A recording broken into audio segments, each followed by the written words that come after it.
What's up guys? Ngayong araw nga pala ipapasyal tayo sa isa sa mga sikat na pasyalan dito sa La Union. Kaya ano pang hinihintay nyo? Tara, let's G!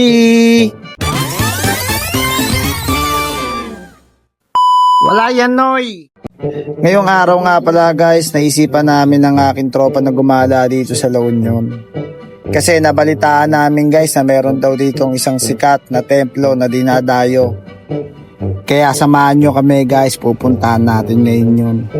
Ngayon kasi ang araw ng pahinga namin. Kaya kaysa na maghapon na kaiga, gagala na lang tayo. Kaya dito guys, dali-dali na kami kumilos ng aking tropa. Wala nang ligo-ligo to guys, diretso bihis na kagad. Excited na kasi kami makita kung ano bang meron sa temple na yun. At dito na nga guys, nakasakay na tayo sa tricycle. Bali magta-tricycle nga lang pala tayo guys papunta dun sa temple.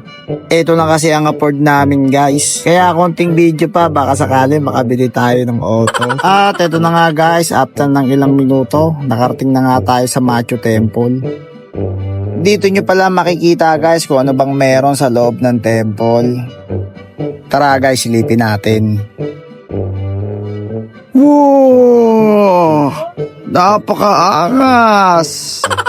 Coco Melon. Wala yan, Noy! Napakasulit naman pala dito guys. Bali pagdating nga pala namin dito guys, naabutan namin may mga tao din pala. At may mga ibang lahi guys, gaya ng mga Chinese. At ito na nga guys, umakit na kami sa taas guys para makita natin kung ano bang meron sa loob ng temple guys. Kasi first time ko makakakita nito.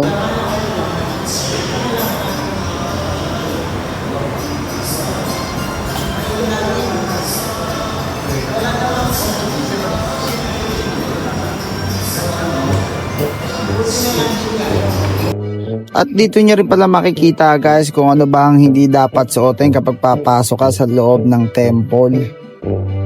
Ayan guys, nakikita nyo naman kung gaano kaganda. Grabe guys, napaka-solid para akong nasa China.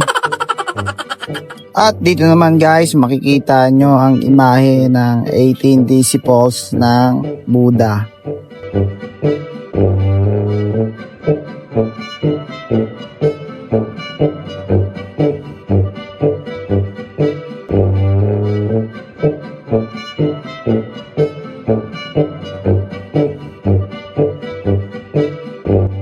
At dito na nga pala nagtatapos guys ang maikling short video na to. Abangan nyo guys, marami pa kaming pupuntahan na tourist spot na magaganda. Kaya salamat sa panonood guys. Thank you!